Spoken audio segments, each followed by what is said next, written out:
What's up, guys? Welcome to another exciting edition of Real Estate Podcast, episode 341. I'm here with Griffin. I'm here with Trav. And I'm here with Adam. And we're in the new edition. Are we? Yeah. We're in the new physics. Okay. What was that place? This is Los Alamos, dude. Los Alamos. So we all watched Oppenheimer, right? What a movie. Bomb, right? What a movie. Did y'all see where... see what you did there. Did you see what...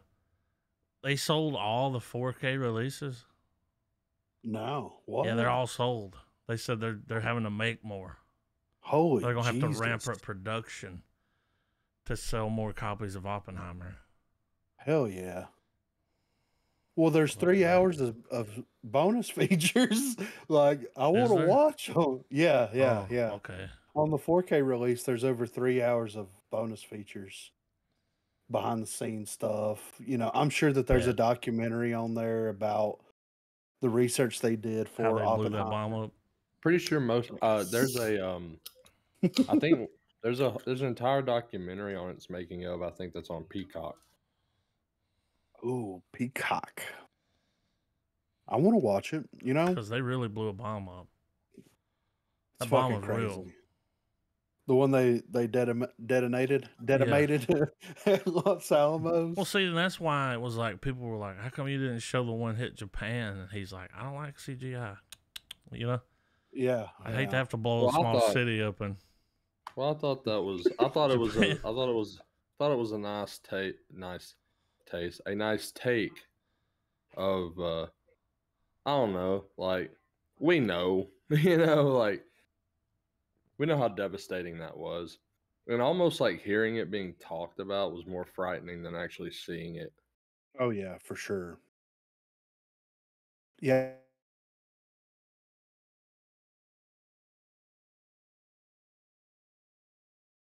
Hello? I don't hear anyone. Can you hear me You now? guys back? Okay, you're back. Are we good? Okay. Yep, I heard you say yeah, and then it went out.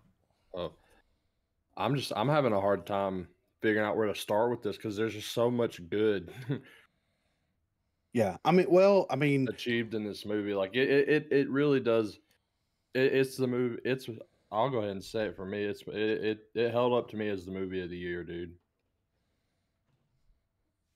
I wouldn't disagree, you know? All of my biases towards Nolan aside, man, like,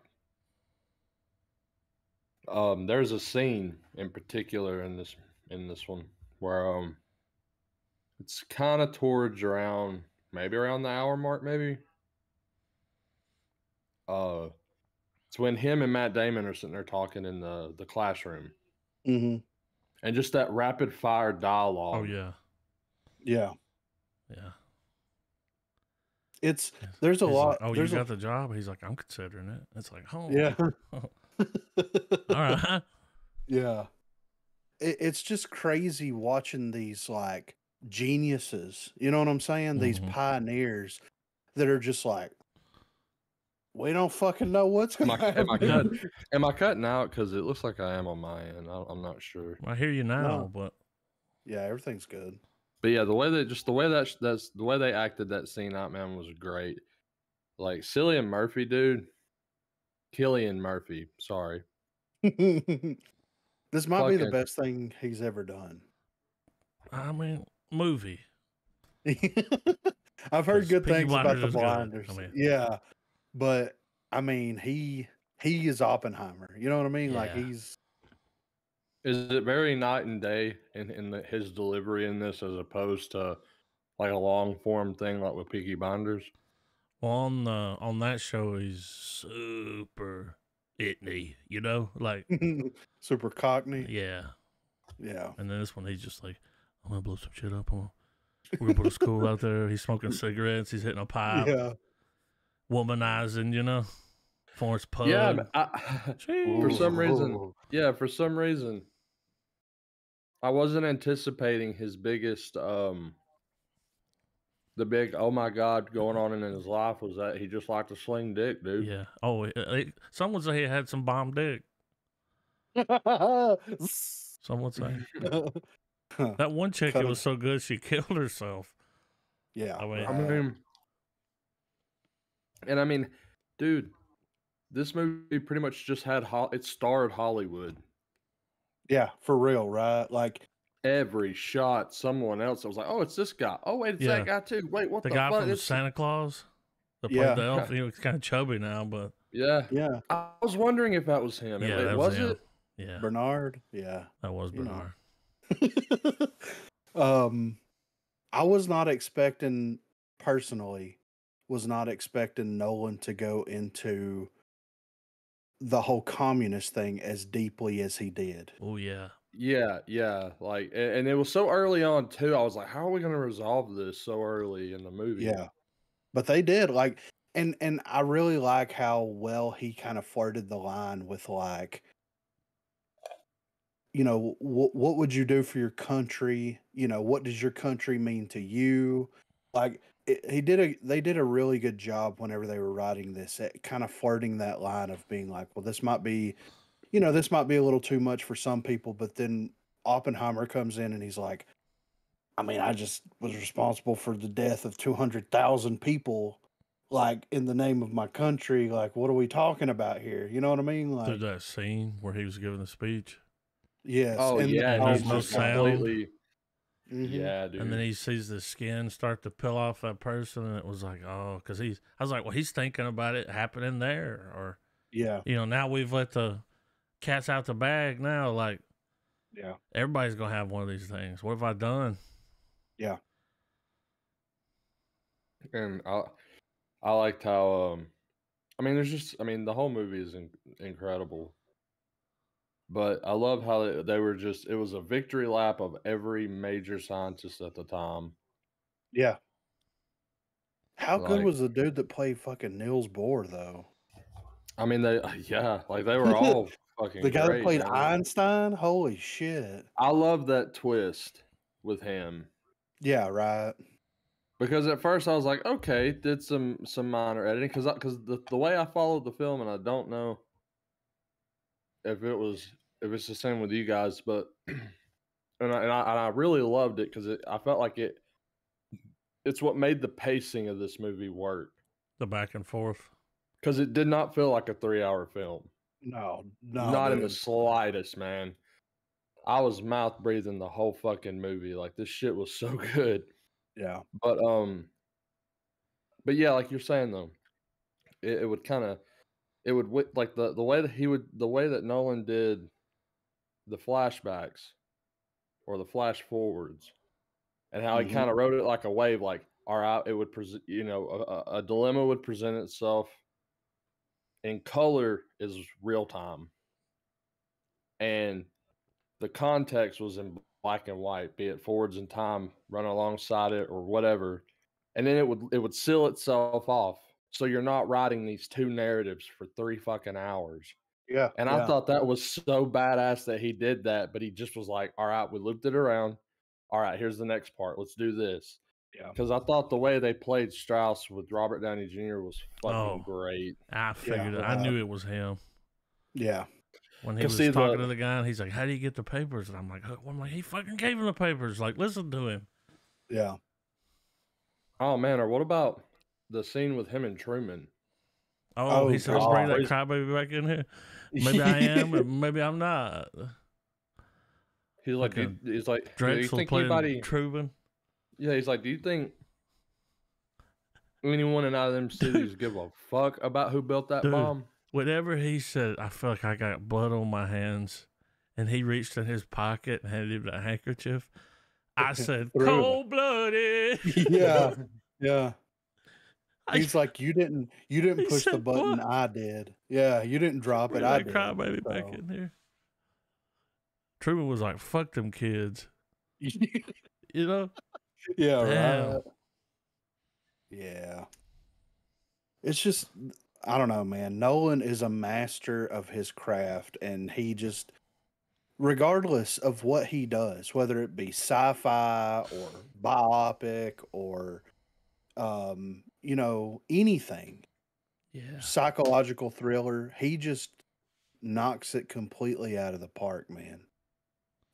And I was not expecting a lot that we got, but I'm happy that we got what we got. You know what I'm Yeah. saying? Because like I thought it was just going to be them Mm-hmm. trying to figure everything out and all the difficulties around trying to figure everything out. Like I said, I wasn't expecting the whole socialist communist thing that was happening. I wasn't expecting like all of like them diving as deep into his backstory as they did. Like, and they didn't go full, full in depth with it, but like I really wasn't expecting them to go that in depth with it, to be completely honest. Like, Almost poisoned his professor. yeah, like I was expecting the film to open up. It shows where he's currently at, and it's going to be 2 hours and Yeah. 45 minutes of them trying to figure out how to make this thing work. Like normal movie style. Yes, I knew I was but in for a treat at the beginning whenever the way that he visualized him thinking about it. oh yeah, yeah, He could see the shit spinning in his mind. yeah, And he's like, not eating, yeah, just stressing it out, thinking about this stuff. And I was like, oh, this is cool. yeah. I could legitimately watch 3 to 5 more hours of this. Well, Oh, sounds man, like it like was a what- 3-hour documentary, so we're watching that. Yeah, and it's crazy how caught up in the machine of our government that he got. Like, dude, our government just chewed him up and spit Well, him once the they got fuck what they out, wanted. dude. And that guy told Oh, him, he yeah. said, what do you think they'll do when they're done with us? Like, yeah, that one guy that didn't want to take the job? What yeah. happens when this is over?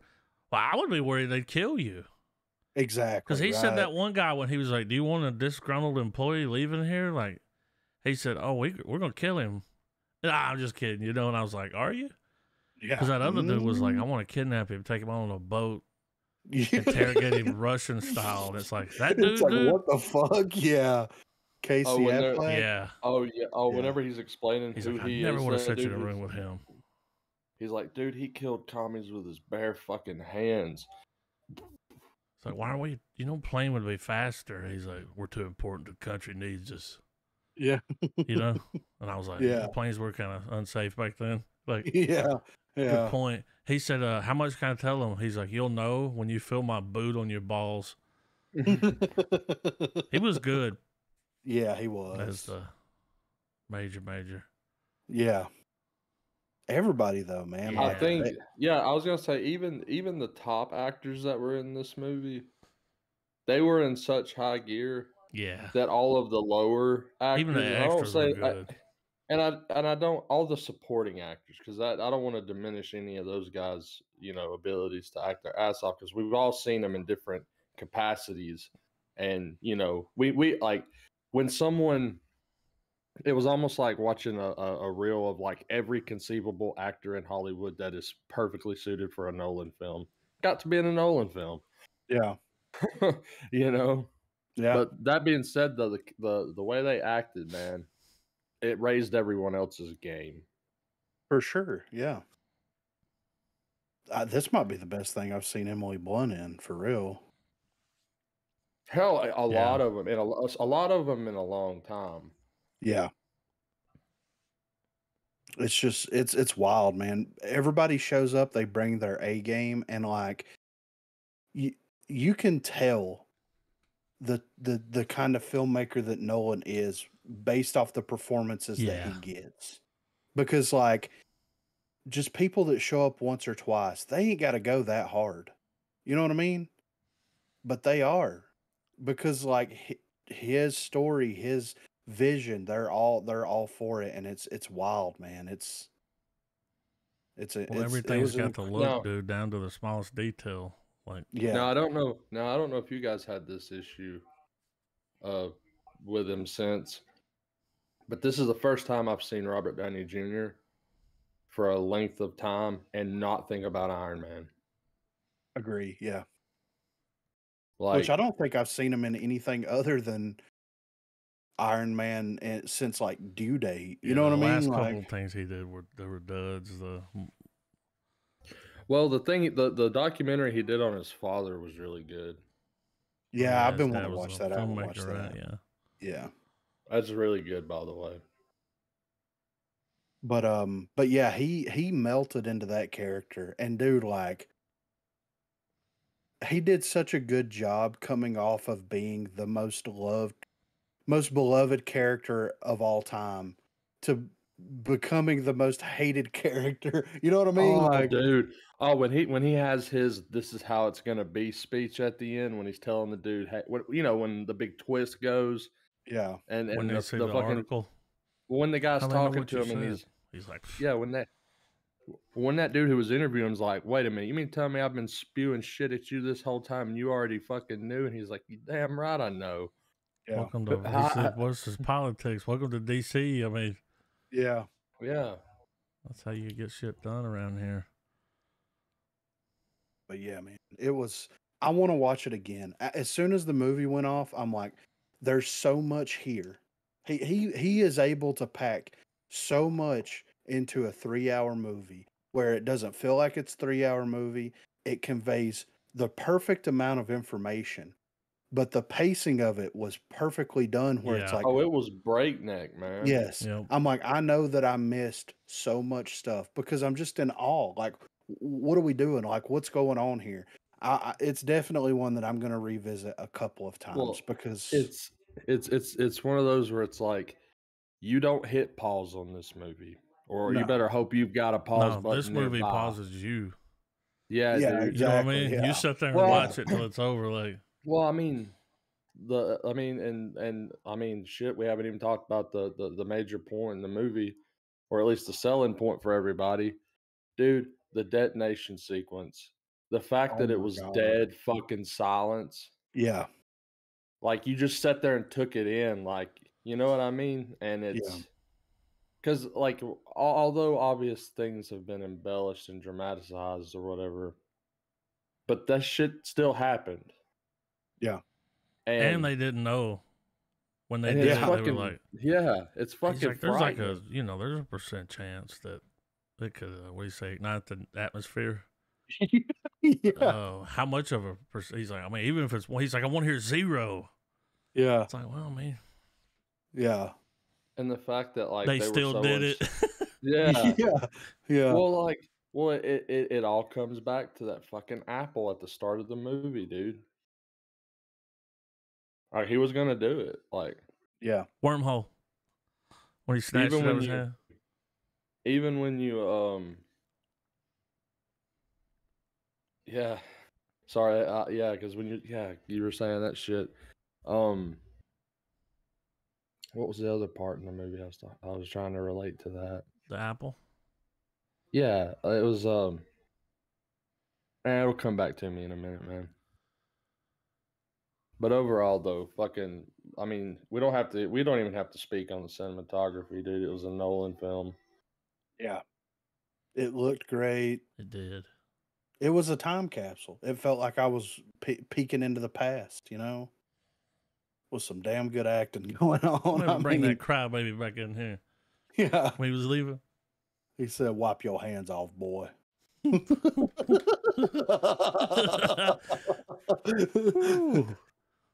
It's like, damn.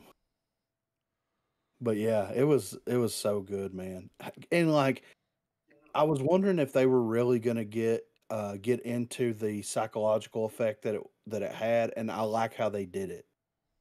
Um, that sequence where he is giving the speech, and it's like the way that he felt like his world is just crumbling around him, but he's got to be the guy.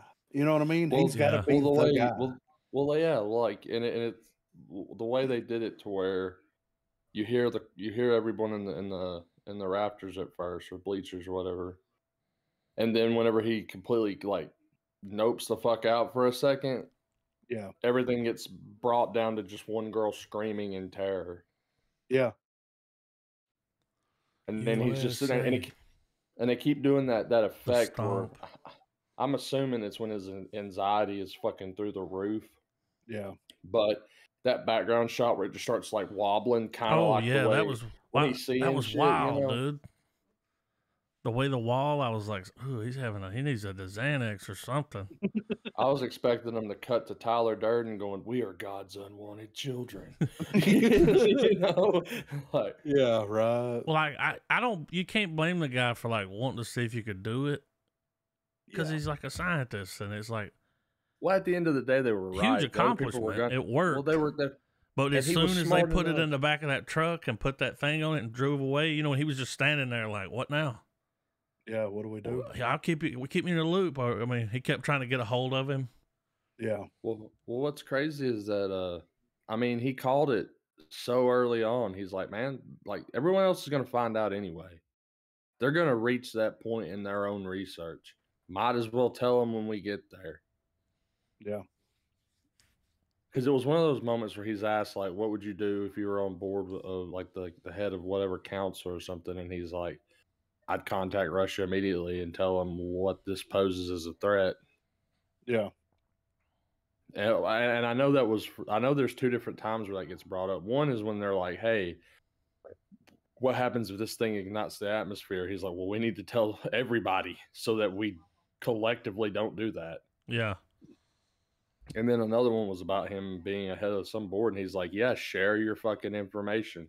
Like, if it's just on paper, like, if it's going to show how devastating like, you know, it starts creating the concept of mutually assured destruction. Yeah. Kind of wild that it comes out now. I think Nolan did that because, you know, stuff been getting tense over the last couple of years. Yeah. A lot of nukes out there.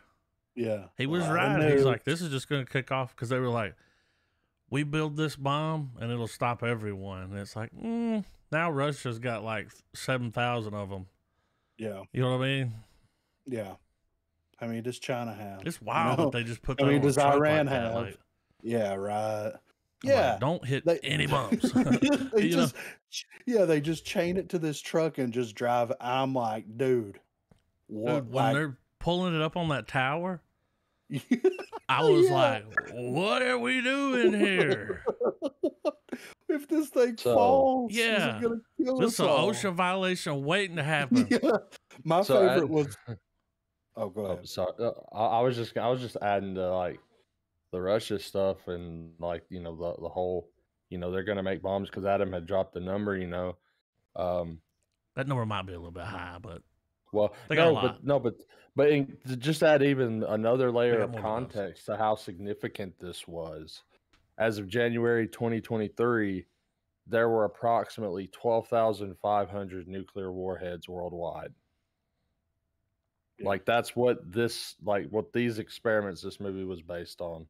Yeah, that's what this is. That's what. Well, and created. He said it. He's like, I feel like it's going to start an arms race. Yep. And I mean, and then here comes the Cold War. Yeah. Now, also 90% of these nukes are owned by us and Russia. Yeah. And who knows if their numbers are right? Because you know that we're lying. We're like, we got about that many. Yeah. Can we get a nuke on it? We probably have double that. You know what I mean? Oh, like, man. Maybe triple. We got them now. They're the size of a briefcase that wipe out a city. It ain't got to be big no more. No. One of my favorite parts was whenever they're like, all right, we got to do this test because president's got to report to the United Nations and all this stuff. And it's like, well, the conditions have to be perfect. And he's like, all right, you know, here's where the observation towers and the detonation site. And the one guy's like, are the towers far enough away from the detonation site? And he goes, you did the math. You tell me. Yeah. It's like, kind of matters. Yeah, it's like, oh, let's move them back another like, 50. He pulled his pencil out, you know. Yeah. Could you imagine that level of stress though? Like, you know what I mean? Yeah. It's something that could just annihilate everybody in an instant in the world. And if you're wrong, one wrong calculation kills the entire planet. You know what I mean? It's crazy. They made a sun. Yeah, they did. Yeah, Whenever it goes off, and it's like those soldiers are just laying down. I'm like, yeah, then they get up and they're like, it worked, and then the blast comes through. yeah. Dude, surprise performance that I fucking loved. Josh Hartnett. Oh yeah, Like, dude, I he's like, love get that politics out of here, man. Dude, yeah, he was trying to let him know, like, look, man, I don't give a fuck what you do. You can't fucking be bringing this shit into the Well, at fucking the time, the whole classroom. union thing was kind of going with the communists. Like, Yeah, it was like, ooh, he was already, they're like, you want to bring your brother out to Los Alamos? So he's like, yeah. And they was like, and then when it cuts to the black and white footage, he was like, you brought a known communist yeah, out to the, do you think? And he was like, he left the party at this time. What about this guy? He never joined the party, but he's a communist. Do you always toe the party line? Yeah. They was giving him hell. yeah. Talked about his affair from his wife.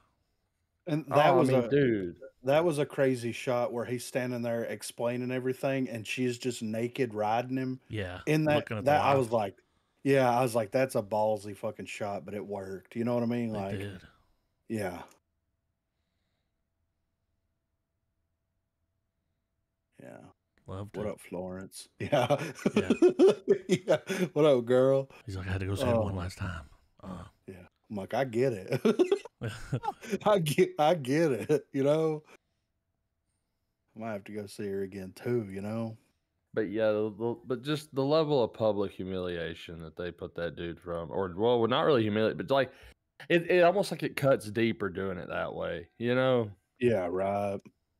Because the whole thing was they were trying to keep him from, Take his clearance. being yeah. Well, they were trying to keep him from being a martyr in the public eye.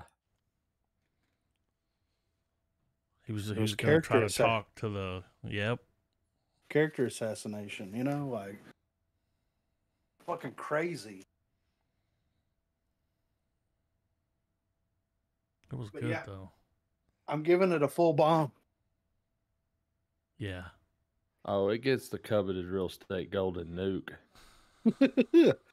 That dude's like, we could use hydrogen. They're like, get the fuck out of here. And then they were like, yeah, they did it using hydrogen. And he was like, yeah, fuck you guys, I'm staying. Yeah. That H-bomb test was real big. Wasn't that the biggest we ever had? I think so. I'm pretty sure. Definitely. I think it was up there. I want Nolan to do more things like this. I would love to see him tackle Einstein. You know what I mean? Like, physically, just tackle him. He's just walking to the mailbox. Dude, his face when he was walking away after he talked to him and told him what he was going to do. Yeah. The way he walked away, like. He's like, God damn it. What have we done? Vahoo! Yeah. But yeah, it gets a full nuke, right? Yeah. So Nolan successfully dropped a 25 bomb without dying one time and nuked the map. Yep. He dropped the send him home. He dropped the nuke on the entire lobby. Yep. And he did Preacher Bot at the end. Oh God! At the end, you just hear the speech from Oppenheimer, like, yeah, man, I loved it. I can't wait to watch it again. Like, this is the first time in a long time that I've been super excited to watch a movie that I just watched for the first time. You know? Yeah. It's been slim pickings. But we got a little bit of movie news though. I'm gonna hit up real quick. So last week we talked about the bike riders, Disney dropping the bike riders, you know. Mm-hmm.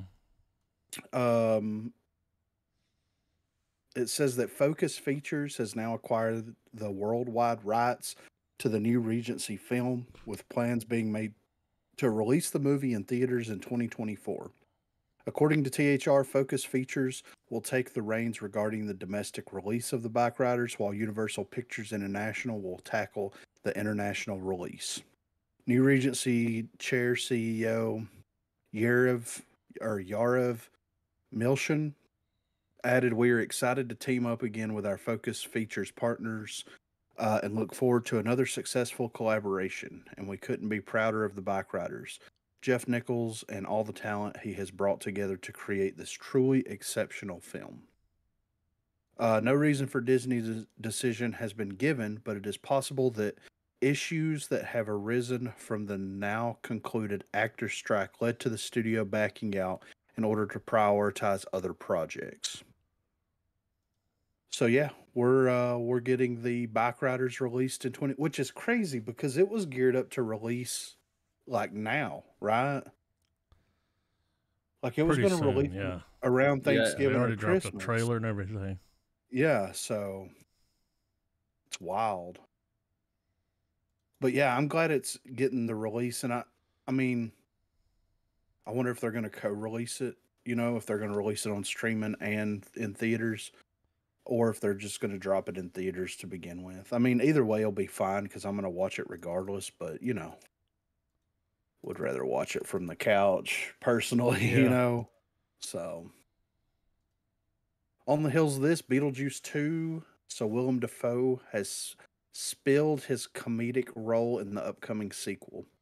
So Beetlejuice 2 emerges as an example of how sequels can breathe new life into beloved classics within the ever-changing film and television industry. Directed by the visionary Tim Burton, this follow-up to the 1988 cult classic is anticipated to be a harmonious blend of nostalgic elements and innovative creativity.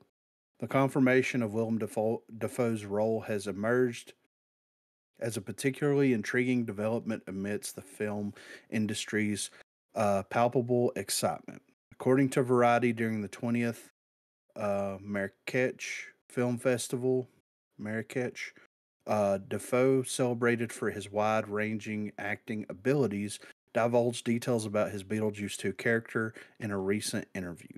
Accompanied by his wife, filmmaker and actor Giada, I don't know how to pronounce her name. Dafoe discussed his connection to Morocco and his eagerness to resume work following the resolution of the actor's strike. His revelation about portraying a police officer in the afterlife, previously a B-movie action star, adds an interesting layer to the already whimsical world of Beetlejuice.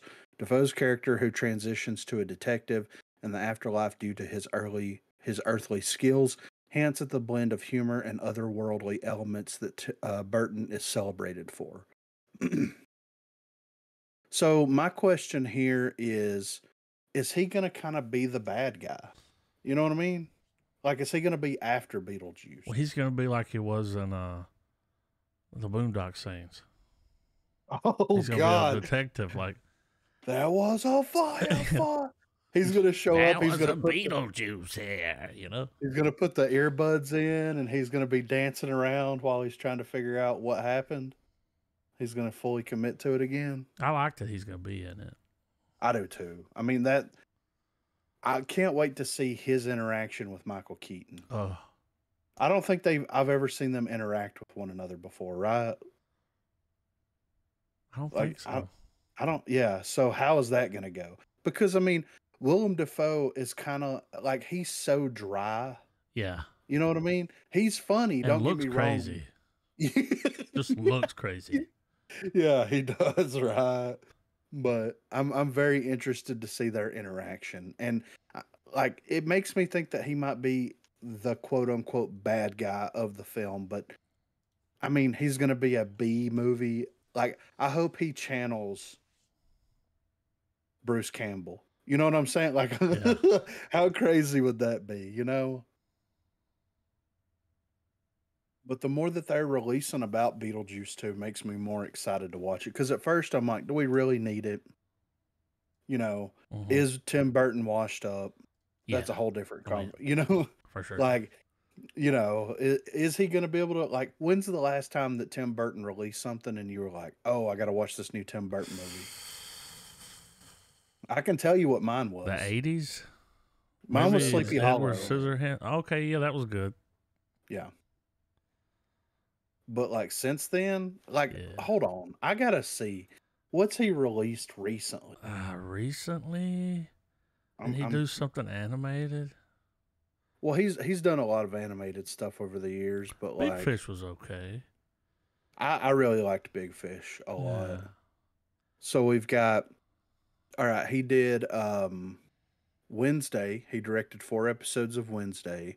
He directed Dumbo, Miss Peregrine's Home for Peculiar Children, Big Eyes, Frank and Weenie, Dark Shadows, Alice in Wonderland, Sweeney Todd, Corpse Bride, Charlie and the Chocolate Factory, Mm, Big Fish. So I would have to say Big Fish was probably the last one because I yeah. didn't. I've got Sweeney Todd. I enjoy it, but like it's not like, you know what I mean. Yeah. Dark Shadows I didn't watch. Frank and Weenie didn't watch. Big Eyes didn't watch. Miss Peregrine's Home for Peculiar Children didn't watch. Dumbo didn't watch. Wednesday didn't watch. So like this kind of has me excited to revisit like his weird Tim Burton aesthetic. You know what I mean? Yeah. I'm So excited for the soundtrack. I mean, it should be good though, Boom, right? boom, boom, boom, boom. Can Oh yeah. can like all right? Let's be fair. Let's take Batman out of the equation. Okay, what is everybody's favorite Tim Burton movie? Beetlejuice. If there's no Batman. For me, it's got to be Edward Scissorhands. I mean, all right. So for me, it's definitely Beetlejuice, but a strong number two for me, like almost right up there with it. And of course, like Edward Scissorhand is right Sure, there that's neck and great. neck with it. But Mars Attacks is so fucking good I because did it's just not so know that he good. directed that. Yeah. It's just If so I did know, I goofy. forgot. Yeah, it is goofy. Yeah, but it I mean, he has some great shit. yeah, well, I bought the Tim Burton Blu-ray box set, and in that Blu-ray box set, it came with Pee-wee's Big Adventure, Beetlejuice, both the Batman movies, Edward Scissorhand, and Mars Attacks. Oh, he also did Pee Wee's Big Adventure. I mean, Yeah, that's pretty. Yeah, right. that's So up there. And Ed yeah, Wood's pretty good if you're into that kind of thing. see, that's the one of the ones that I haven't even watched. I know what it's about. You know Yeah. what I mean? But I've never. I want to watch it. Is it worth podding? I mean, he was a filmmaker, Yeah, but he made I like mean, terrible movies yeah. and just as many as he could possibly make. But Bela yeah, Lugosi. I like a little ghosty action from time to time. You know. So speaking about a blast from the past here, Alien Romulus is set between Alien and Aliens. Star Damn. Callie Spaney confirms. So the next installment in the Alien franchise will be set between the original and the sequel, Aliens. Um, Speaking with Variety, Spaney offered some insight into director Fede Alvarez's film titled Alien Romulus, confirming the ongoing rumor that it will quote slot between the first and second Alien movie. See what Spaney had to say below. It's supposed to slot between the first movie and the second movie. They brought the same team from Aliens, the James Cameron film. The same people who built those xenomorphs actually came on and built ours. So getting to see the original design with the original people who have been working on these films for 45 plus years and has been so much of their life has been really incredible. Adding a sweet sequel slash prequel reboot to a long running franchise is not too unusual these days, with the likes of Superman Returns, Terminator Dark Fate, and recent horror outing Saw X picking up after the often acclaimed installments and thus ignoring what came after. So it sounds like Alien Romulus will follow this trend, dropping audiences in between the two best loved outings in the series. However, this does not mean we will see appearances from the likes of Sigourney Weaver's Ripley, as Alien Romulus is expected to be a standalone story. Spaney can currently be seen starring as Priscilla Presley and Sophia Coppola's Priscilla, but the actress is excited to return to the world of sci-fi following her breakout role in Pacific Rim Uprising back in 2018. So this is interesting. It's crazy how, and I'm never going to let this go, by the way. Never in a million years going to let this go. That they're going to do a sequel slash prequel to Alien and Aliens. It's going to slot in the middle of those. But we couldn't let Blomkamp, our boy the Blom, get in there and make a direct sequel to Aliens with the original cast. You know, Sigourney Weaver was Michael Biehn. All of them were like ready to, even the kid, she's a therapist now in some Midwest town in nowhere, middle of nowhere, was like, I'll come back to play Newt. You know, like I don't mind. I can do that. So it's just wild to me. Which Fede Alvarez, he did the 2013 Evil Dead movie. So I think he's going to knock it out of the park. I think it's going to be a phenomenal movie. But it still sucks that we're not getting the follow-up that we wanted. You know what I mean? Yeah. Well, I mean, Really Scott's fault, right? Yes. Yes. I mean, yeah. It sucks. It Yeah. sucks. It's wild that they're bringing in the same team. These people got to be like in their 70s. Yeah, right. mean- Yeah. Yeah. Because what, Aliens came out like, what, 80, 87? well, Right? Blomkamp's idea just made too much sense. Well, I mean, they were like, from everything that I saw, Alien 3 was going to be a dream Ripley was having while they were in hypersleep. And they were in hypersleep for so long that they woke up aged the way that they were aged, you know? Yeah. I'm pretty sure Alien that, came out in 79. yeah. Yeah. And they're going to, so this is going to be between those two. And those people, you know, they were probably already in their 30s or whatever then. Yeah. I mean, damn. Back in my day. Yeah. It just takes me a little longer. Yeah. So, but yeah, I'm excited to see this. Don't get me wrong. I'm happy that Alvarez is getting to tackle another franchise that obviously is a fan of. I'm excited, but it still sucks at the end of the day that, like, no, we're not going to greenlight this other movie. We're going to do Prometheus and Alien Resurrection, which don't, or not Alien Resurrection, but Alien, whatever. I can't remember the name of it.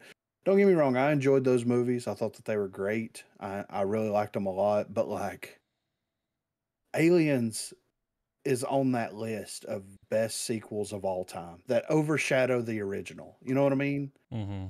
And making a direct sequel to that, you know, it's like if they made a direct sequel to Terminator 2, but it was good. You know, you know what I mean? Like, Yeah.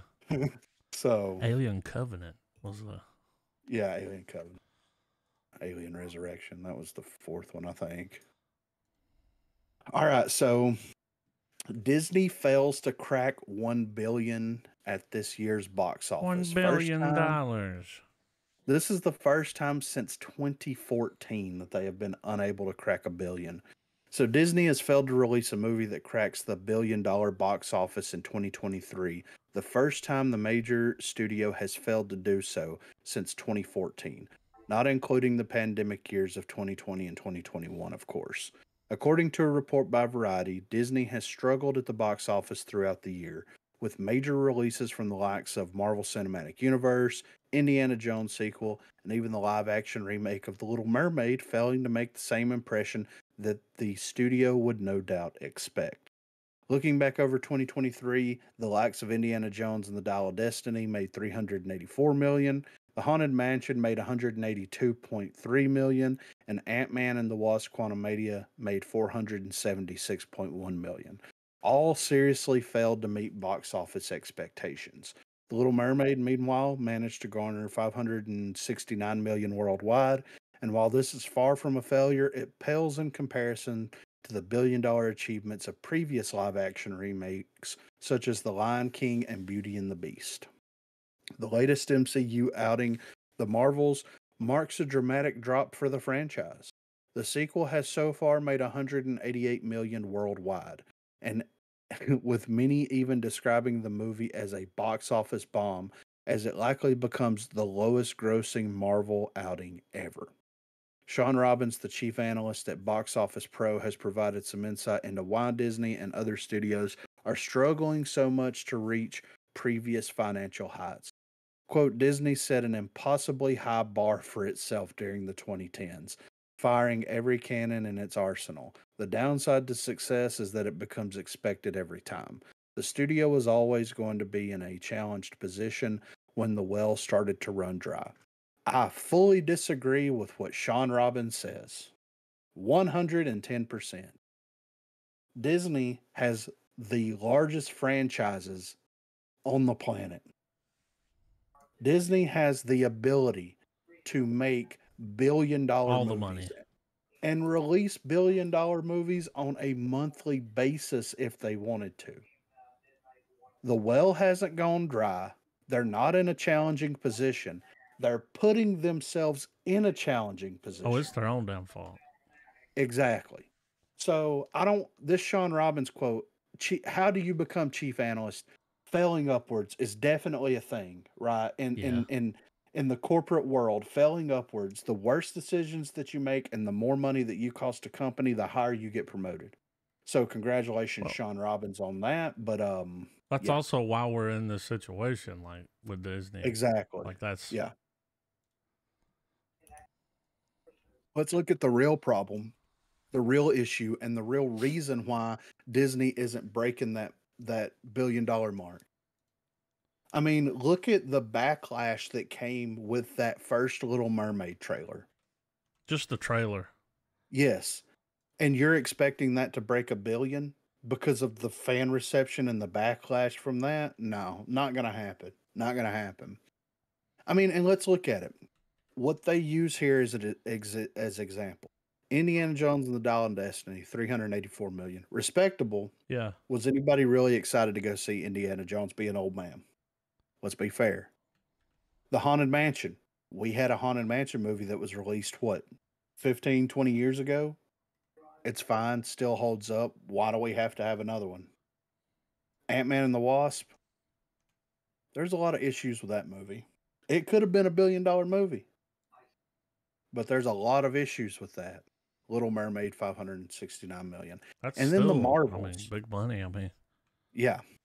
The Marvels worldwide has made 188 million. What was the budget? It was like 250, right? Yeah, there was 2 for the movie and another 100 for promotion. So they've made half. They've made half of their budget back. For a movie to be profitable, it has to make 2.5 times more. It has to double and then get 50% more of that double to be able to be considered profitable. It's making half of what they spent on it. Why? Why does nobody want to go watch the Marvels?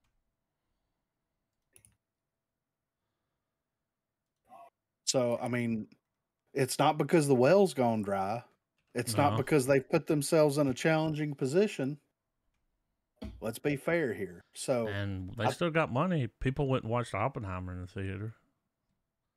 Dude, Barbieheimer, or whatever it was. Barbie made $1 billion.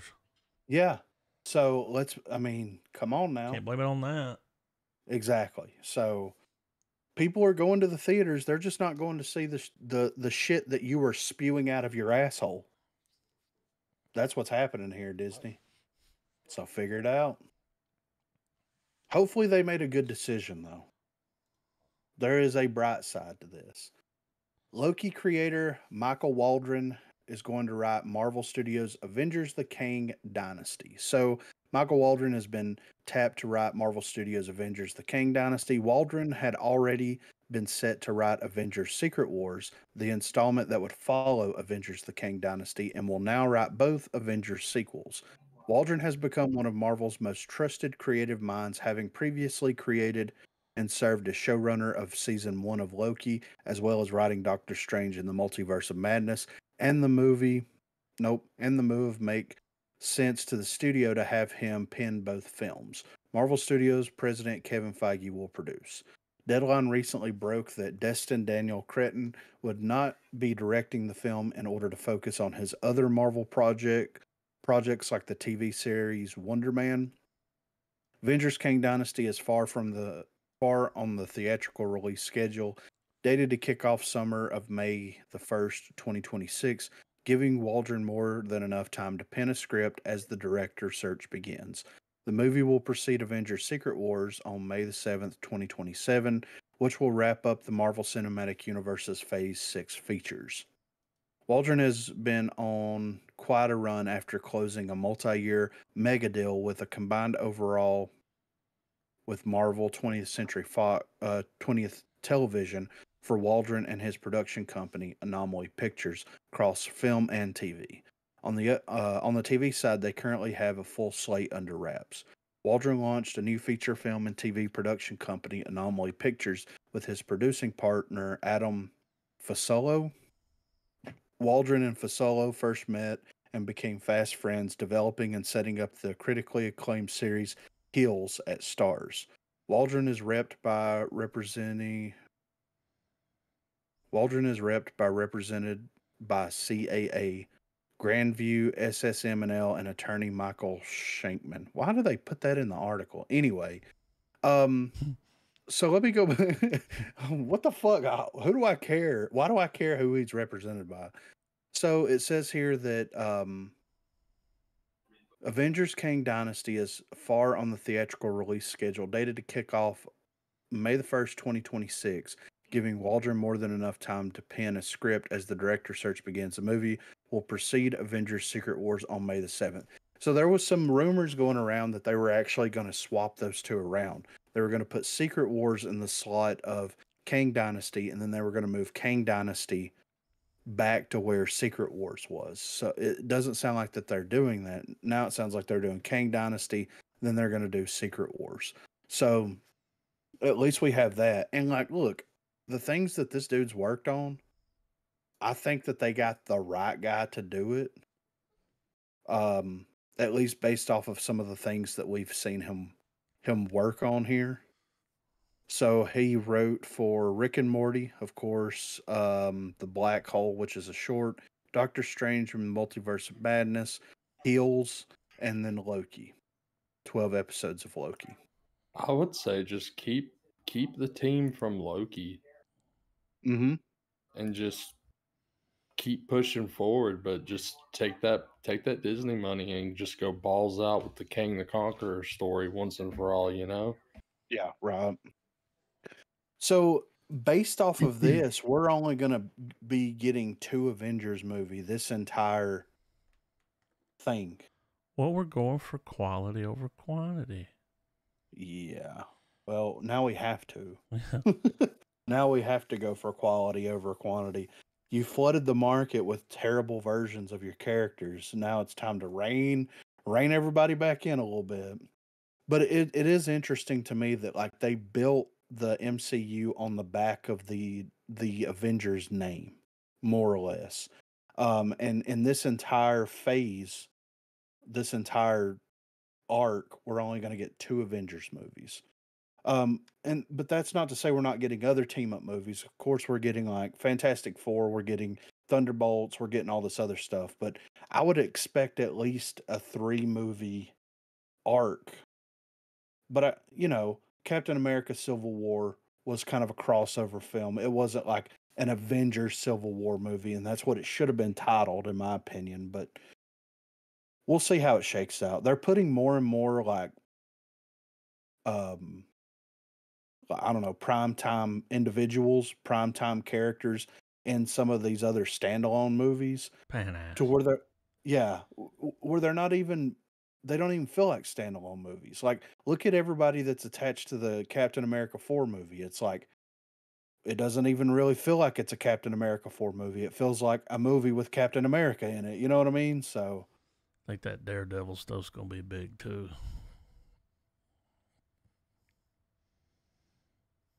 here, But I mean, we can't really act surprised though. We knew this would have inevitably happened as far back as the very first Avengers movie. yeah, You know, in terms of like them banking on the Avengers brand now. right, yeah, Had a good run. And I mean, yeah, for They sure. squeezed 10 years out of it.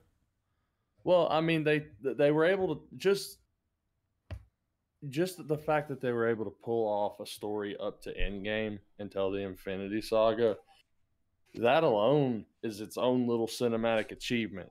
Being yeah, able to cohesively weave all those movies together. yeah, Well, instead of trying to top that with all this like very poorly coherent like storytelling that's going on right now, and it's just that they shouldn't have tried to go bigger. They should have tried to just be like, all right, we've hit the top, let's plateau and let's hit cruise control. yeah. Well, let me. And I think it also adds to that now we're in this part of Marvel where, yeah, not every lower tier hero is gonna have a lightning in the bottle moment like Gunn did with Guardians. Yeah. Well, and I think that introducing those lower tier characters in like larger tier films makes sense. But this is the question that I want to throw out there, and I've never really put the pieces together until just this moment. So, do you think that they are using the Avengers name as their way of communicating um, world spanning crossover event? Because think about it, like in Marvel, you have Identity Crisis. You know, you have Secret Wars is one of them. You have, um, you know, in House of M was one. You know, Civil War was one, and we've seen some of these come out already. We've seen, you know, Captain America: Civil War. Do you feel like that they are putting the Avengers as the prefix to this larger crossover, like Avengers It's Infinity War, Avengers yeah, Endgame? it's the calling card for brand loyalty. Makes sense. And I guess that's Um, why my confusion comes in, because it's like when I think of Avengers, I think of like whoever's a part of that Avengers team going on a mission. I don't think of like a Civil War, you know, Identity Crisis, like level, you know, Secret Wars level thing, but it makes sense why they're like leaning into it that well, way. from a storytelling perspective, I totally agree. But you got to remember they have to water all that comic lore down, and all they have to roll the dice on bringing certain characters into the fold. Yeah, because they can't And they uh, can't put out 50 different movies around one specific storyline that's happening. mhm. Well, I mean, and also too, with it just being about money, Yeah, they know that the lineup that they gave us as the Avengers, that's any other iteration, even though in the comic world it was acceptable and people liked it and it was a nice change of pace, etc. It's not going to necessarily pan that way too well into film.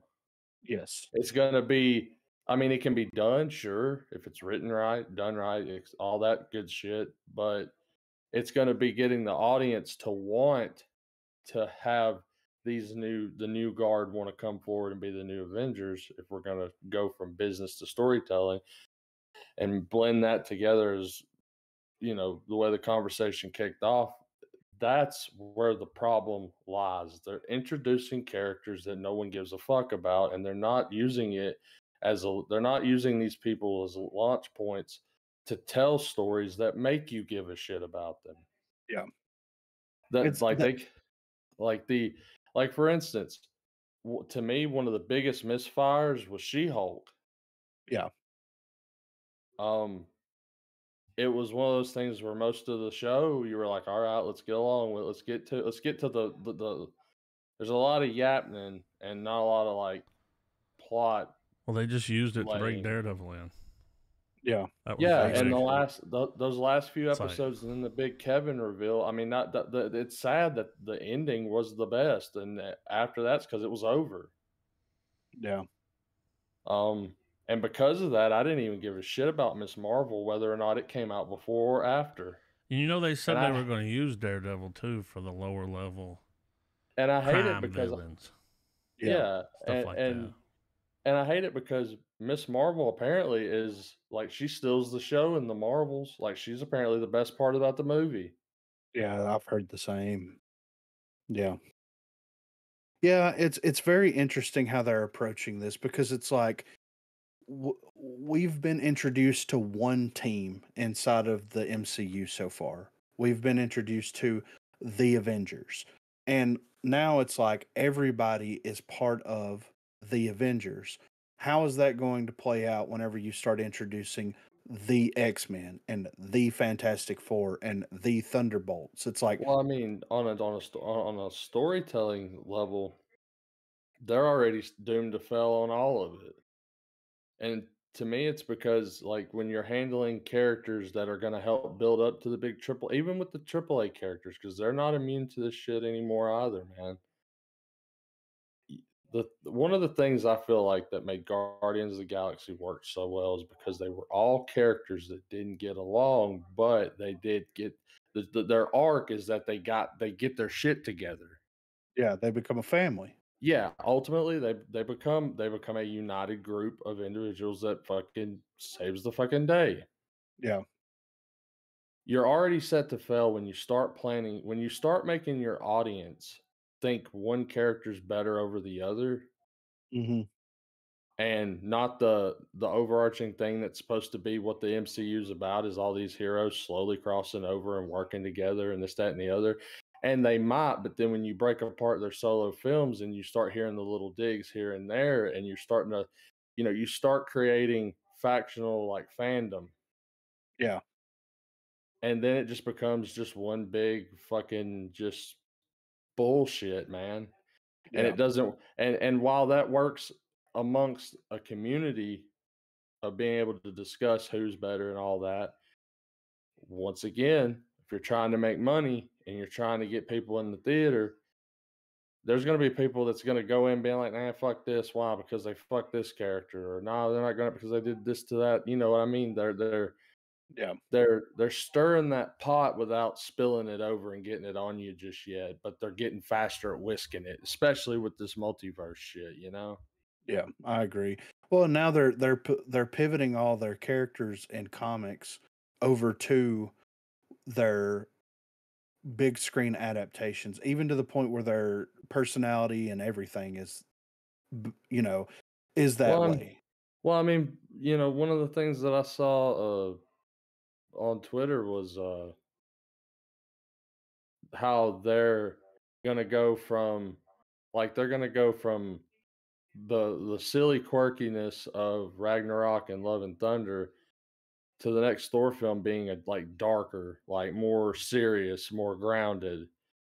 And while it's cool to experiment with your movies there, like the flip flopping like that, like they've pretty much butchered the Thor franchise if they do that. Yeah, right. Because it's they've already tried that once. It didn't pan out the way that they wanted it to. Audiences weren't ready for that. You know what I mean? So like, why are we going to go back to that? Well, that already exists. Tell people to watch the Dark World. Well, I mean, the first two, honestly, but even though I didn't have a problem with them, in hindsight, I enjoyed the first. I'll take the Dark World over Love and Thunder any day. Yeah, agreed. Yeah. Now, the thing is that even though people are shitting on YTD for Love and Thunder or were at one point, that doesn't mean he can't make a good Thor movie because he fucking did with Ragnarok. That movie was excellent. Yeah. So, And arguably one of the best. Like if I'm not mistaken, when that movie dropped, it was hailed as Oh yeah, it the was breath big, of fresh air to Marvel. silly goose yeah. time. Yeah. So, but I mean, and the thing is that it shows that it can be done. But we're hoping that maybe the folks at Disney and Marvel can realize that whatever yes man or no man they had in the room during some of the ideas for like Ragnarok or with Guardians of the Galaxy, the movies where you tread the line between shit getting real and then the silliness of a comic book, it can be done, but Yeah. you got, I mean, to use the fucking phrase, man, you gotta let these motherfuckers cook. And if that takes a minute, let them take a minute. Yeah. So yeah, we'll see how it all. But with this dude, Michael Waldron, writing those after the success that I personally feel that he's had with Loki and even Doctor Oh, Strange, but to a really lesser Loki. extent, yeah, exactly. So I think that that's in good hands, at least for right now. You know, He looks like he Oh, plays for hockey. sure. he does. And you know, there's these moments that, like with Loki, where and even like with Guardians 3, there are these little moments where the MCU, like just like in a wrestling match when you got him pinned and right when you're going for the 3 count, that dude raises the arm and everyone's like, he's not out. He's not out. They put their leg on the bottom rope. Yeah. It's like, oh, yeah, like right now the MCU is more or less that the hero we know it is, but it's getting its fucking ass thrashed through that ring right now. Well, they had to let them try the stuff. Yeah. Right. You know, you have certain people in there and they're like, we want to do it this way. And it's like, all right, we'll see when the numbers come in. Yeah. Well, that didn't work. Yeah. So, yep. It's like whenever game studios try to balance by data and statistics and Yeah. it doesn't work out, and you're telling them the whole time, hey, this doesn't work this way. It's not going to work the way you think it is. No, we're going to do it our way. All right, then. I 20 think it million will players help. lost later. Yeah. It'll help Yeah. because we also just had that writer strike. So, Yeah. you know, we're going to fire over half of them. Yeah. There's not going to be 20 people in the fucking room. No. Which is fine with me. Yeah. Quality's coming back. Yeah. Hopefully. Knock on wood. Cross your heart. Hope to die. Oh, The whole 9 stick yards. an eye Man. in my eye, you know? Yeah. Yeah, exactly. That's a shirt there. Yeah, I'm ready for trailers though, man. I was born for it. Put a woman in it. All right. You got this up here. All right, here we go. This is a real movie, by the way. Lady Ballers? Yes. Is this an LGBT movie? It's on Daily Wire. And it drops So- December the 1st. So absolutely not. No. But it is a real movie that's coming out. Oh God, I am right. December the 1st.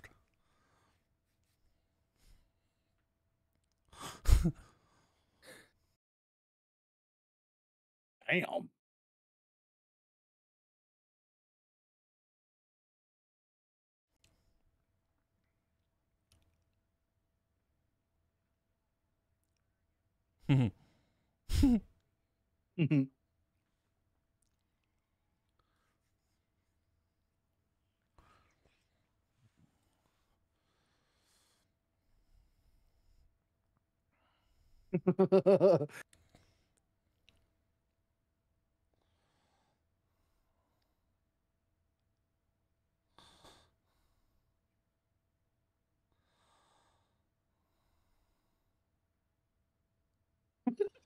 You got a SWAT board? Yeah.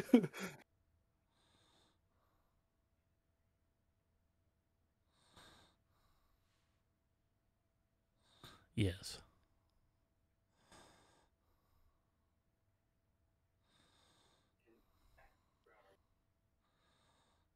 I mean, this looks hilarious. Yeah. What the fuck was that guy doing? He was hunting, dude. Look, he's got a beard. I'm with her.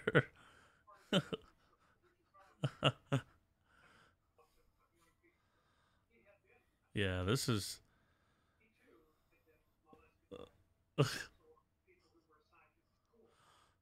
She Rose?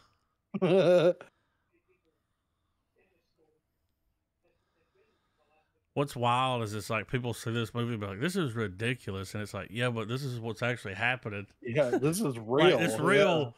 Did you guys see the Joe Biden Time magazine? It showed him sniffing him. Oh. Got old Lion Ted on there.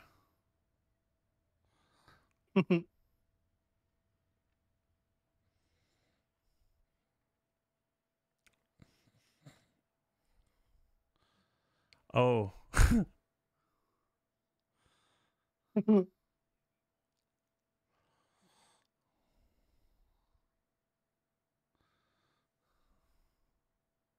Look at these kids.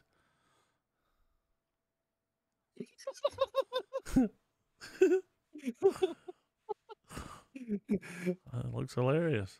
I kind of want to watch it, dude. See, remember when they used to make comedies like this? Yeah. Oh, I want to Like, watch that. That's what was wrong with the blackening. It didn't just lean into being funny. Like, yeah, right. It was scared to be funny. Oh man, You're scared to go to church. The convert. Speaking of church, no ads. No, I'm good. You good, Trev? Yeah, I'm good.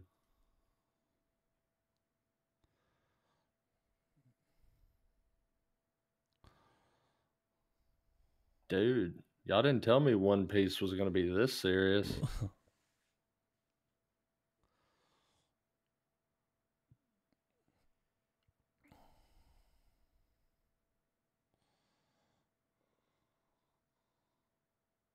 And who will exact that price? You know? Oh, man, it's our boy.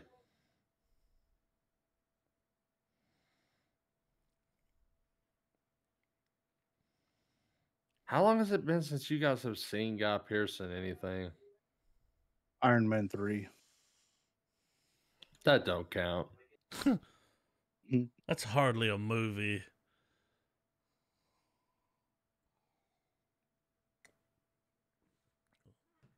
Taika Waititi blew up. Oh, that's not right. And now he learns the story of Moana.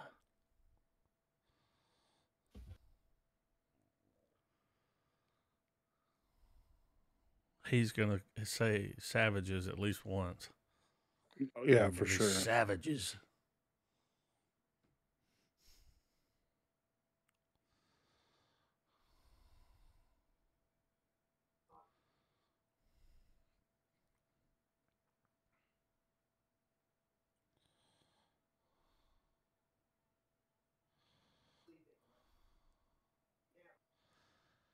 Is this Hawaii or New Zealand? Both. Right. I think it's Hawaii, but nah, I'm leaning to New Zealand, man. Them mountains don't lie. Yeah, it's probably New Zealand. Yeah, that doesn't sound.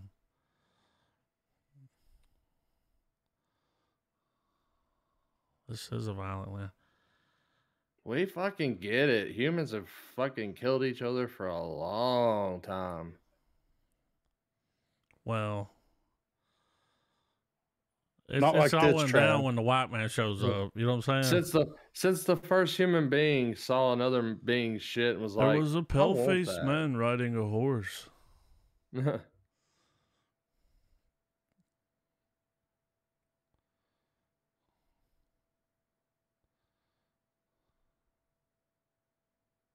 Don't look bad though. I like Guy. Oh yeah. What a guy. What a guy. All right, hang on. What a guy. No ads. Everybody good? What's crazy is how they always show these, like regardless of whether it's the British or whoever, like they always come in and they're all like, ha ha ha, we have cannons. And there's never one person with the rational thought of like, these dudes are willing to fight us with sticks and stones. Like they will fucking beat the brakes off of us. Like, Well, they're dying for their country, Mm-hmm. so they're I gonna mean, fight hard. You know. yeah. Like, it's always funny that it shows that. It's always like they roll up and they're like, "Oh, we're so sophisticated." That like they never have that one guy that stumbles off the fucking boat and is like, "God damn, can I find a piece of fruit?" It is New Zealand in the 1830s. See, I kind of like stuff like that because it's you just don't see those movies. I mean, hell, I don't think we've ever had one. Well, yeah, but that's a part of the world that doesn't get the light shown on it as much, Yeah. especially during this time period. I'm pretty sure for like most high school history books, like when they brought up New Zealand, it was like, yeah, there's New Zealand. Well, I think now, if you look at the history books in high school, it's gonna be like where Lord of the Rings was filmed. That's probably what it says. Peter Yeah. Jackson When it brought mentions up New so Zealand, many. It'll be under like the the Hobbit economics of holes are New still Zealand. there. I like to visit those one day. One's an Airbnb. Oh, Mr. Froto, there'd be no dropping of no ease. I'll be dropping no waves, sir. I'll be dropping no waves. All right, I'm gonna play.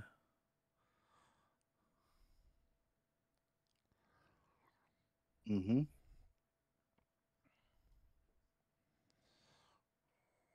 What's Horrible happening with his dub. voice? It's dubbed. Oh,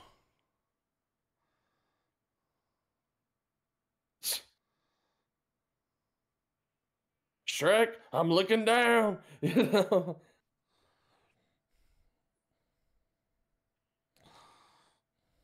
everyone sounds like they're in an anime. Yeah, I know. Which would be fine if it were an anime.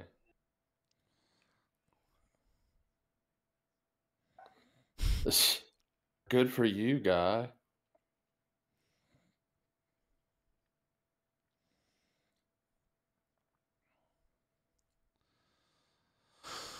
So they ruined it with the dub. Yeah. I mean, it looks good, Yeah. but I like a good heist movie. Me too. Yeah. Alicia. This is shit like this is why I just got used to reading subtitles. Yeah, there's something. Well, yeah, it really adds a lot to someone's performance when you can hear their real voice. Yeah, for Like sure. a dub just ruins it.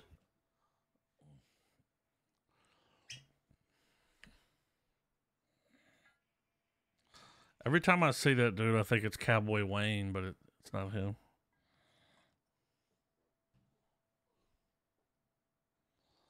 I mean, I do want to watch it, but I want to watch it with the subtitles, like the OG.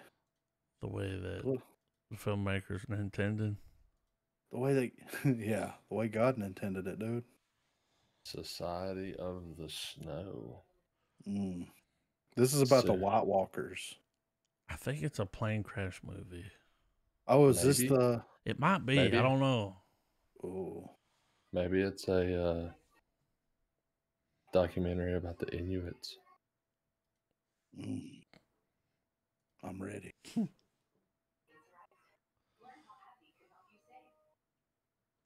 Nope, just fucking cold.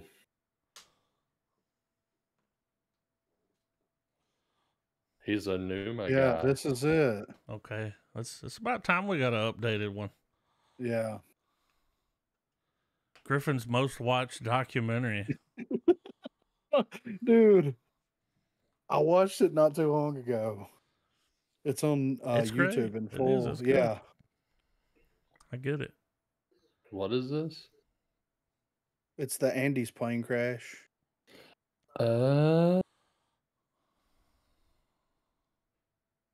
Is this the Yeah. one where they ate people. Yeah. I mean, oh shit.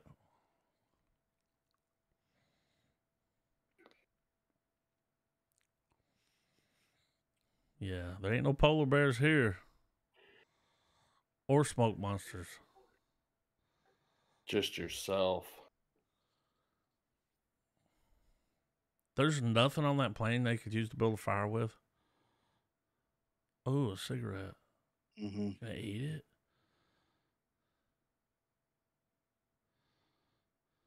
Eat what?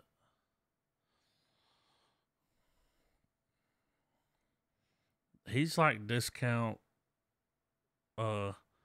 What's his name?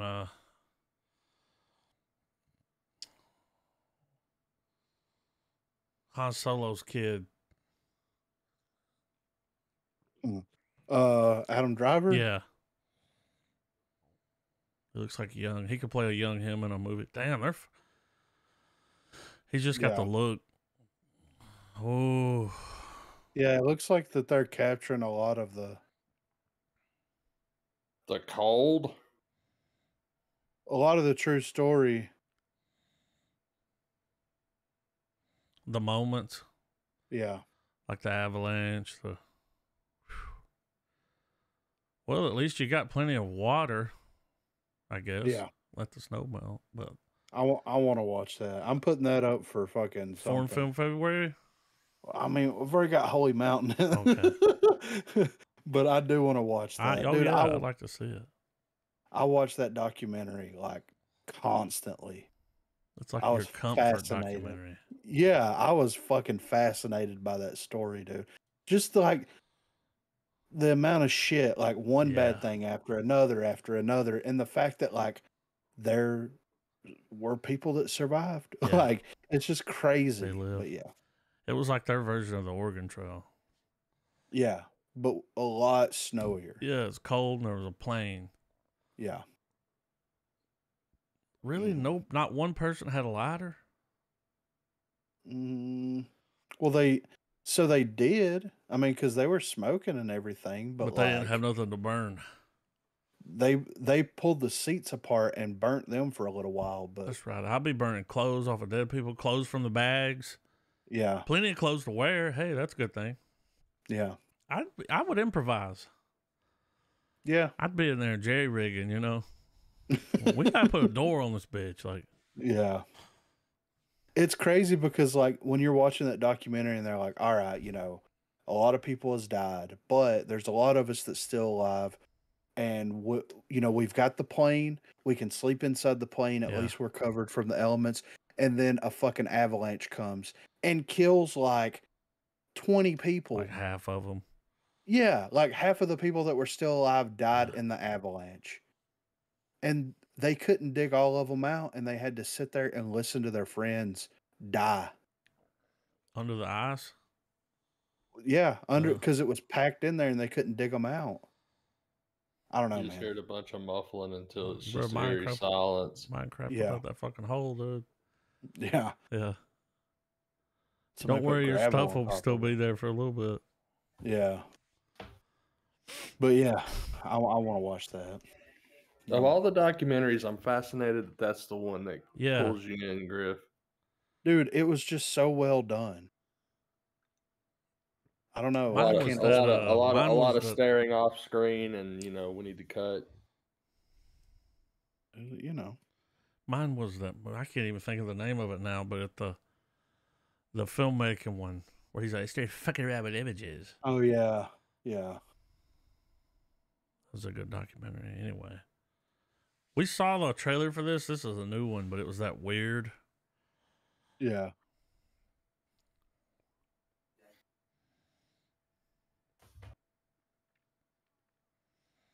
It's Australia.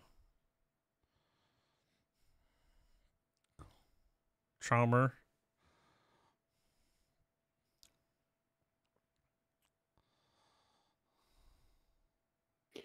Oh God. Fuck.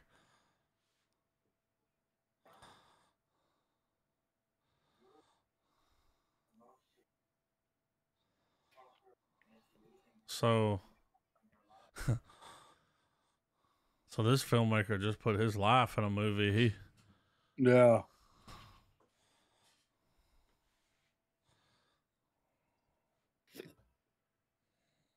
Was Margot Robbie busy? And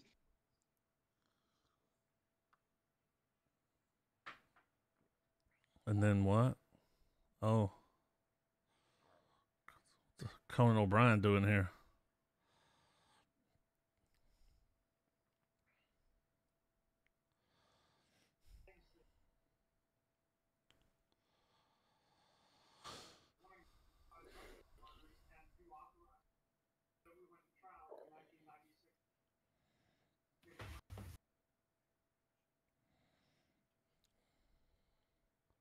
It's gonna be like mud good.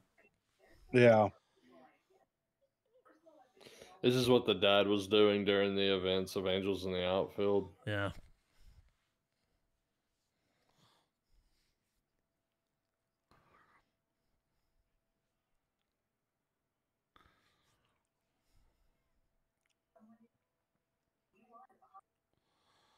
It looks interesting. Yeah, it Like does. just as a movie.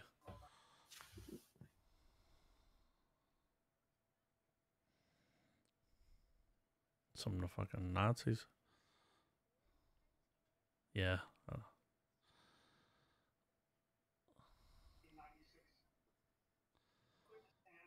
Yeah, someone I'm made down. that and then Netflix picked it up for.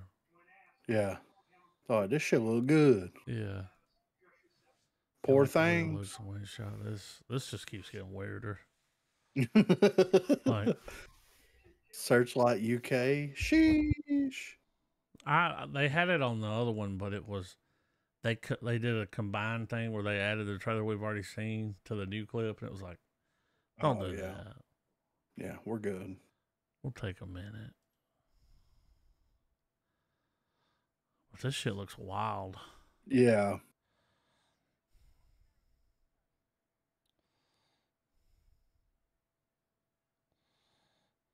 Harry Gillum. Yeah.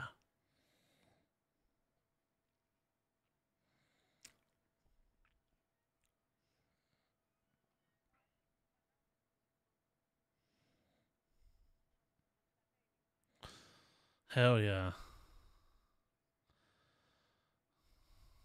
All right. This movie's trying to get an award. Yeah. It'll win something. I love the oddity. Yeah. It'll win something.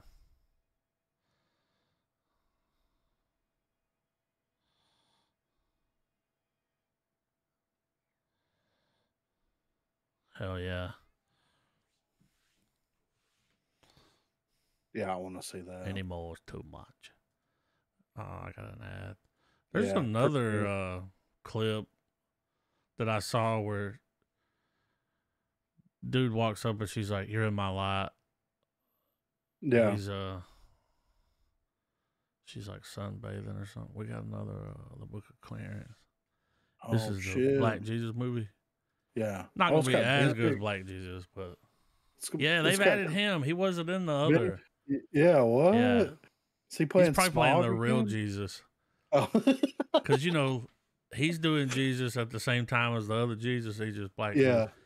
It's kind of it's funny idea. Yeah. It's the dude from Atlanta. He's a pretty good actor. Yeah. Oh, I don't want to do that. All right.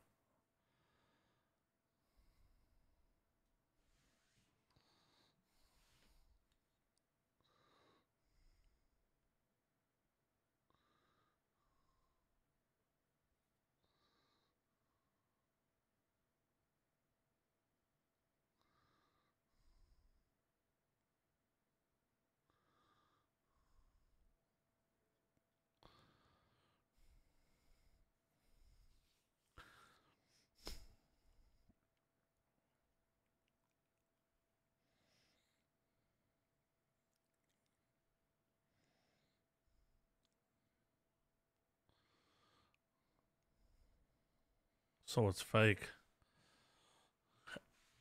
So he's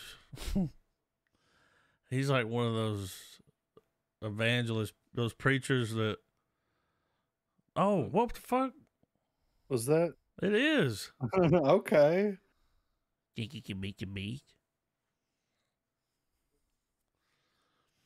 Why is his name not on the marquee? Exactly.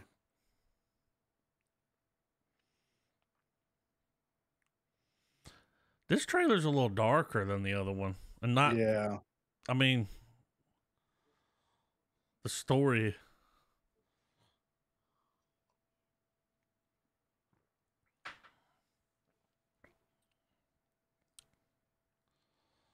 That's his John the Baptist.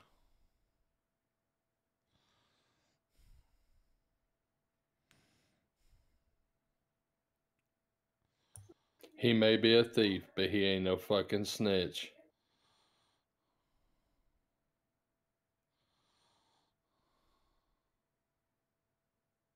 I didn't see Benedict Cumberbatch in there, but his name was at the end there. He's narrating it. Was he? Oh, I don't know. Oh.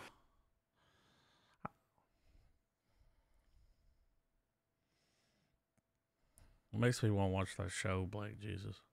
Yeah, right. All right. Portrait. My 5th PlayStation ad's over. Yeah. They're really wanting you to buy in, right? It's not going to happen. Nope. Mm-hmm.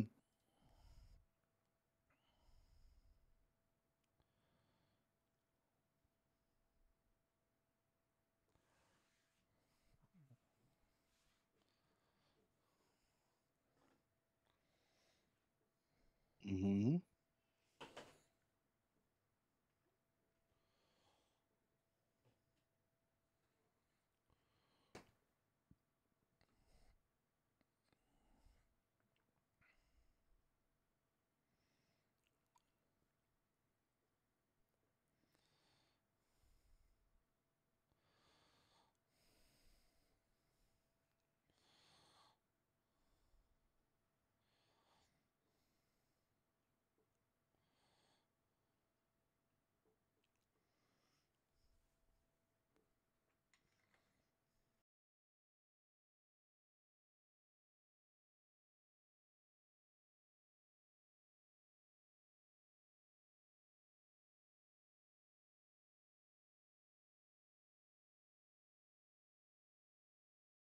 Is this like a horror take on the Portrait of Dorian Gray?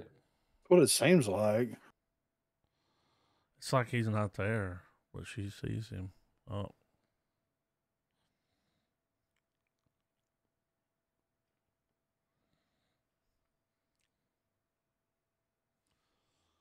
Tense.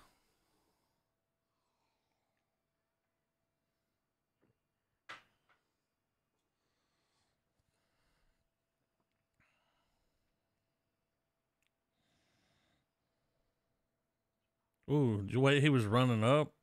Yeah. Cool shot. So what you gonna do with that knife? But make me mad. Put it down. It don't look bad. Nah. In a world full of screens. Okay. My favorite mode. Do not disturb. Yeah. I'm on D&D, bro. Dude, my phone stays in. I haven't heard my phone ring in like 2 years. Yeah. I can hear it Same. vibrate. Yeah. But yeah. if I hear that ring, dude, I've just heard it ring so much that I hate the sound it makes. Yeah. I just don't want to hear it ring. No. I want to hear woo, woo, and I'll hear it. It could be in the other room. I hear that motherfucker, you know? I don't want to You're- hear somebody else's phone ring. You're the one who knocks, you know? Yeah. I hate it. I hate that and that sound, that Facebook notification sound. Oh, yeah. That ding, Yeah. that. Yeah. Mm-mm. Oh, I've been over the iPhone xylophone for quite some time. You gotta go in there and swap them up. But I tell you, when you use do that classic alarm, that's when I use the one that goes ring, ring, ring. Yeah, that's like the one I use. Like a nuke's going off. Yeah. You wake up like you're on a submarine. What? I watched Oppenheimer. I was having a nightmare. Nah, dude, that's the last things those people heard on that submarine going to look at the Titanic. Yeah. Gone. Do not disturb. They're on permanent do not disturb mode.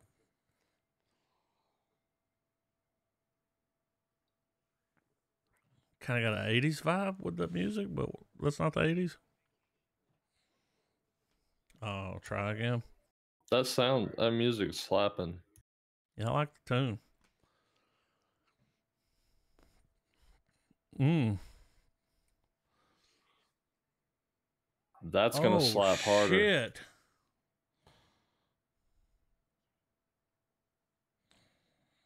What did you do?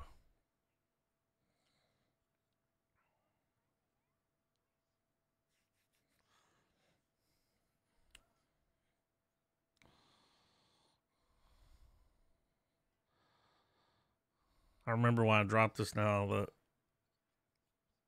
the comments said they saw it at a film festival and it slapped.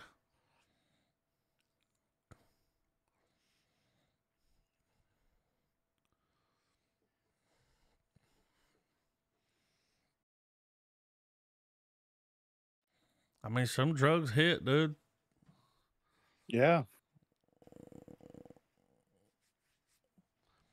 You know nothing about the toad, Joe Rogan. So they I mean- get strung out, kill people, eat them, and fuck in the blood. I mean, Yeah. Do not disturb. BT dub. Old change. All right. We're at the end. I was okay. Animal? I usually try to find 10. If I can Yeah. find 10. It's not That's too a dub. many. It's Yeah. I will say the movies trailers, they've slowed down. I see this. Mm-hmm. It just like, I mean, all this stuff that come out, none of this was big studio. Yeah, yeah. None of it. I mean, Netflix was the biggest studio. Right. But this one right here, which was probably like 8 billion baht or whatever they use to pay for something, because Yeah. this is a music video. Look at the time of this. Yeah, 3:32. It was perfect. Yeah. It was perfect. All right. I'm upping the quality. Yeah, I mean, got to, right? 4K. Ooh, the color instantly changed. All right. No.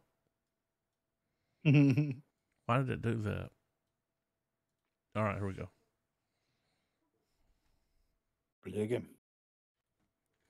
We'll need subtitles. Michael Jackson.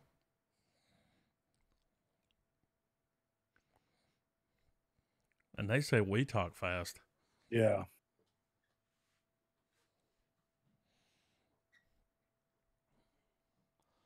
That's the way I feel when I watch a movie. It's in Spanish. I'm like, could you just talk a little bit slower?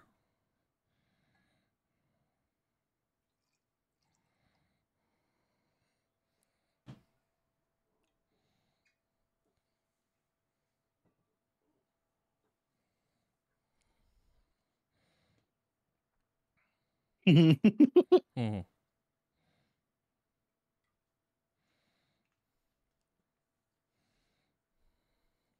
This is a nice haircut. Oh, look at this guy. I think that's the same guy.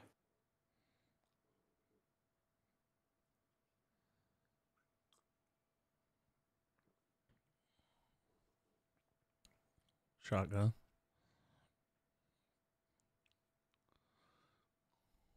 All the Michael Jackson stuff. Yeah. So they got the. What was the movie? Somebody get the MDMA ready. Oh, this dude's John Wick and people. His name is Jan Wick. Damn. He looks like that dude from Deuce Bigelow. He's like, I must go make pee pee. Yeah. What's happening? I'm getting an ad halfway Pure through the trailer. Moods, Volume What? 6. All right, I'm back. That's a shirt beta with a.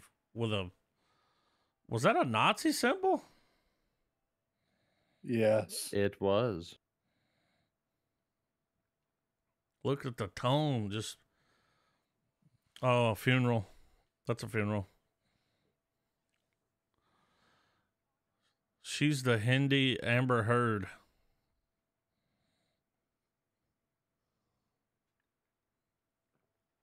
Whoa.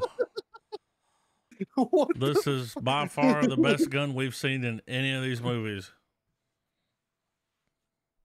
He chose violence. What? What kind of red wedding shit was that?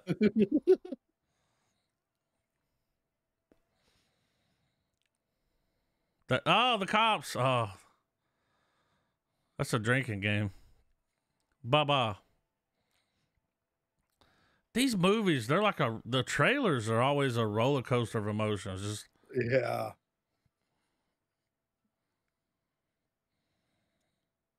and it's just like a father and a son. Oh, he's laying on that dude's dead body smoking a cigarette. I I mean, kind of want to watch that, dude. That looks really good. That fucking minigun. minigun, Like, what the fuck was that? a bigly gun. That was like, And then it cut back to that wedding, and he was covered in blood. It was a wedding, right? There was flowers, maybe a Yeah. funeral. that I was don't like know. a fucking ultimate in I a don't know. damn hero shooter, dude. These movies are wild. They're fucking making movies over there, dude. Yeah, right. They're sitting there giving the movie pitch, and they're like, "Yeah, in the third act, you're gonna whip out the biggest fucking CGI gun you have ever seen." All right, we got big decisions here. Yes, we do. We got the creator, dumb money, the killer. What do y'all want to do? Do y'all want to go sci-fi comedy or I guess like thriller? All right, so we've got 3 movies. We've got pretty much 4 weeks until Christmas. Yeah. So Oh, I'm the sure we can drum up something else. no, I'm in the saying that meantime. we can sprinkle those, and then but we've got to do at least one Christmas movie, though, right? Yeah. Oh, yeah. Okay. Yeah, I see the calendar here. Yeah. So we on the 26th we can review A Christmas film. movie. Yeah.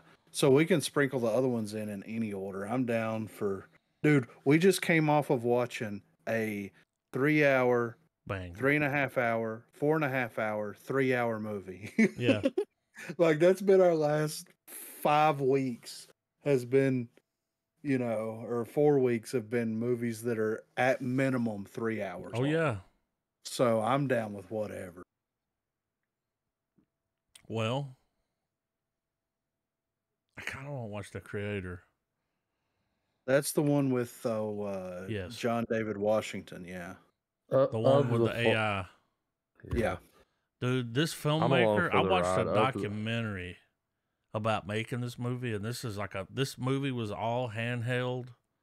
Mhm. They shot it on these like very cheap cameras, but they look good. Like, Yeah. This is the guy that did Godzilla I mean, and Rogue One. Duh. Dude, he hasn't directed anything Gareth since Rogue Edwards. One. Yes. damn, you remember his name? Yeah. Hell Because yeah. those movies were fucking They were good, dude. They were good. This is good. Yeah. He took his time on this one. Yeah. This is the first thing he's directed since Rogue One in 2016. No, actually, So- the reason why I remember that name is I think he's wasn't he tagged for Fantastic Four at one I point? think at one time there was talks Yeah. because I remember being like, "It's the guy that did Godzilla." Yeah. Let me see what. So else. he's handling like big properties. Like Mm-hmm. this looks like it's gonna be good. I haven't looked at any scores, but Everybody that I've talked to that's seen it said it was incredible. his gonna last be good. his This last is movie the, was Rogue One. the AI kid, Mm-hmm. Yeah. and it came out. It's crazy because he was been working on it for a few years, Yeah. and it just comes out around the time of the Chat GPT, and Yeah. All the he probably strikes used around it. He AI. ran his movie through it, like Yeah. What do you think of this AI? And it's like, I like that a lot, Yeah. Gareth. Hello. I thought it was Gareth. crossing over with Gareth Edwards. Crossing over. Okay. Funny enough, it's not Fantastic Four. Gareth Edwards is currently in talks to direct Thor 5. Oh, Okay. I mean, this is gonna be huge for him now. It's Yeah. still the rumor mill, but it's out there in the ether. I'm excited. The W. creator. Yeah. Let's do it, man. I'm DT Dubs on this piece. And it's already Two up. 2 hours and 13 minutes. I like John David Washington. Like Yeah, Tenet good sold actor. me on anything this Oh. dude's gonna do. You know, it's got Sturgill in it too. Oh, I'm gonna send you that clip that I watched of him working on the movie. It's like a Okay. short little thing about a camera, and then like this because this director's like this. He's a big nerd for a certain kind of camera, and somebody asked him about it on the red carpet. And he was like, "Ooh," and he like just started spitting shit, talking cameras with the dude. I was like, "Oh, this dude's a real filmmaker." Like he's out there talking cameras and lens, you know, like. He's going in like I do with microphones. I'm like, what you got there? Is that a ribbon mic? What is that? You got the blue bonnet? Hell yeah. Yeah, I'm down, man. I'm ready Checks in the for mail, it. right? Yeah. Raise the fucking flag.